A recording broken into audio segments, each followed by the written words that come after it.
Norwich City's search for a new head coach has reportedly intensified as candidates have been met with, interviewed. The vibes have been checked. It feels like a good time to almost sit down and have a little think about what comes next. The dust doesn't really feel like it's settled from Liam Manning's sacking. That one is really going to take some time to get over because of what we've been subjected to since August, really. It's going to be one that, including the players, you're going to have to shake that one off, and the dust won't settle on that until the new man is appointed and we get to almost have the opportunity to move on. But as of today, so Wednesday the 12th of November, the reports are out there. They're flooding in from trusted outlets. I think John Percy is one, Nick Masheter, you've got the Pink and then following suit, and all of the fan reaction to names that are cropping up, names we've seen before, some new names. So it feels like a good time to almost touch base and have a little think about what comes next. And this isn't going to be a massive sort of almost tactical breakdown of Norwich's next potential candidates, because I don't think we're quite there yet. I don't think we really need that. The first thing we need to do, and it's almost an impossible task, but it's to figure out what we want. So look at the past. Let's look at Norwich City since August. What did Liam Manning lack? It was identity. It was charisma. It was basically everything you look for in a head coach. And from that, you've got a fan base that feels really disconnected from the football club. And I'm sure you've got players that are almost a little bit unsure of what comes next and what to do. And a really tricky, a really precarious situation in the Championship. And the names that have been mentioned, the three that I'm going to talk about in this video, you've got Gary O'Neill, you've got Will Still, and you've got Jon Dahl Tomasson. And there's a few other names. We spoke about Russ Martin, but given that Norwich City have already spoken to these people, it feels like if Russ Martin was a serious candidate, then he perhaps would have been part of this further conversation and the media that has been put out there today. As I said, I feel like Russ Martin will be a bit more prominent there. And at the moment, it's a really unique situation in the Championship. I don't remember the last time this many clubs were looking for a manager, because at the very least, you've got Swansea, Middlesbrough, Southampton and Norwich. They are four household Championship names, which are going to have appealing factors for varying reasons. I think Norwich City at the moment has the lowest stock and is looking the least prosperous, which will not play into Ben Knapper's hands at all, to be quite honest with you. And the main thing to clear up is you're not going to please everyone.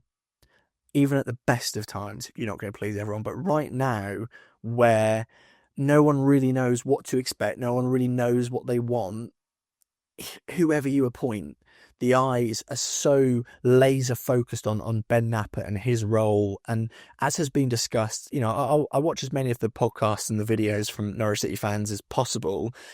The vibe is we all still want Ben Knapper out. So his card is marked, and there is that lingering feeling of impending doom for the next manager because of all the things we've spoken about. But to go back to those names, we'll start with Gary O'Neill, because me and Adam spoke about him a little bit in the podcast. And Gary O'Neill, for me, I wouldn't mind. I really wouldn't mind. And I want to caveat this, and basically every piece of content between now and the next appointment, including that video when the new Norwich manager is appointed, I'm going to try and be optimistic. I'm going to try and be a little bit positive. I'm going to try and maybe give us something to believe in, because deep down I feel the same as everyone. I'm just so disappointed and dejected and almost apathetic towards it all. But if we're not going to try and be a little bit positive, then really what is the point? So Gary O'Neill, for me, I don't think he's a bad option at all. The job he did at Bournemouth was, for me, really impressive. He kept up a Bournemouth side that was, and I don't want to sound too strongly worded here, but I'm not too fearful there are going to be any Cherries fans watching. He kept up a side that was probably traumatised from Scott Parker ball, and actually Burnley are doing quite well in the Premier League so far when you look at the table. But there has been a thing with Scott Parker, hasn't there, where the projects he's left behind almost aren't quite cut out for the Premier League, which Burnley this year is a great chance for him to prove those doubters wrong. And to keep that Bournemouth side up was really impressive. And I watched a lot more of his Wolves side. I'm not going to sit here and give you an NCFC analysis type breakdown, but I think they played some really good front foot attacking football. And even the season they got relegated, for the opening few games, I remember it was almost a media narrative that they just couldn't finish their chances and that they adopted so many good positions. And I remember watching them play Manchester City, and the chances they created, it's one of those games that stuck out in my mind. And I just thought they looked decent, and obviously things then didn't go well. He got sacked, but look at Wolves since. Context is always important. Wolves since have been a shambles. So for me, Gary O'Neill, and one of my points about Norwich and the head coach search at the minute is that I think as part of that fire-stopping procedure, you need an ex-pro. You need someone who's been there and done it. And I'm going to keep saying that. And for me, that's not generally something I look at as an ideal manager. I don't say they have to be an ex-pro, but right now you've got to inspire confidence as a bare minimum, of which I think if you've not been a pro, I just don't think that I can't imagine a scenario where as a professional footballer, you wouldn't prefer someone who's been there and done it and can actually relate and empathise with your experiences as a bare minimum. So Gary O'Neill for me, if you want a bit more on that, go to the pod that we put out on Monday. Me and Adam spoke about him in greater detail, which leads me on to the next guy, Will Still. There is almost this theory at the moment of do you cash in while the stock is low, and not the top 20 podcast put out. Do you know, it was a really good little clip, and I think it made some really good points about Will Still, the guy who was linked to the job earlier in Ben Knapper's sort of tenure. His first real go at it, Will Still was one of the three prominent figures before Johannes Hoff-Thorup obviously got the job. But Will Still, he had the media narrative, and the proof is there that actually I think he is a decent coach, and the track record really isn't bad, and things just didn't happen at Southampton. But like Norwich City, not too similarly, because I don't think they're massively similar, but like Norwich City, it was the sense of it's bigger than the head coach. And for both clubs, I think there was a bit more vitriol towards Liam Manning between Norwich City fans and him, as opposed to Southampton and Will Still. But you look at that media reaction and the fan reaction via social media, because as Norwich City fans, it's all we can do. But with Will Still, the problem lies with the ownership and Southampton, and what a circus again they've been, and how many managers they've been almost going through to try and achieve whatever it is they're trying to achieve. I'm not really familiar with what Will Still's style is. I think, I don't know about the word pragmatism, but he clearly fancies himself as a bit of a I will use what I've got kind of guy, which clearly failed epically at Southampton. Ironically, still beat Norwich 3-0 comfortably in the Carabao Cup. So for me, Will Still, I do not see him as a fire stopper. I completely get the point that was made in for example, the Not the Top 20 podcast, and someone will hire Will Still at some point. I don't know whether it will be in this country or not, and I'm sure he'll do a good job somewhere else. But where Norwich City are right now, I need experience of this division, this, football in this country, because it's very different to everywhere else, which is so important to remember. So just, to address Will Still, not for me.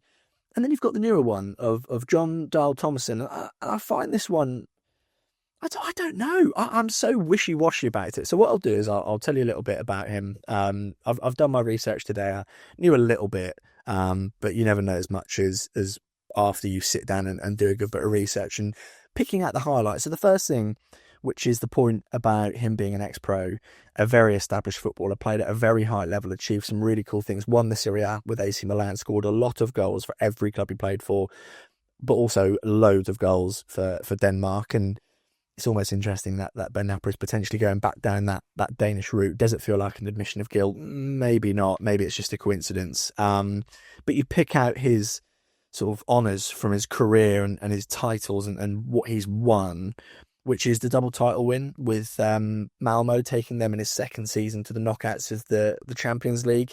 I think that's pretty good. It's well established that Malmo win the Swedish Championship all the time. I think from what I read, it was like when he won it the first or second time, it was the 21st time they'd won it in their history. So it's almost that kind of situation where it's something that you take for granted, like when you send Pochettino to PSG or something. You don't look at league titles as a reason for success. You look at the other things, and for me, taking Malmo to the Champions League knockouts is remarkably impressive. Malmo's a beautiful place, by the way. Went there earlier this year. Really, really nice. But then you look at his domestic record in terms of England and Blackburn. That's where we'll all know him from. His first season with Blackburn, finished 7th, just about missed out on the playoffs, and then suffered the wrath of the unforgiving Championship, being sacked when his team sat 18th. Now, the really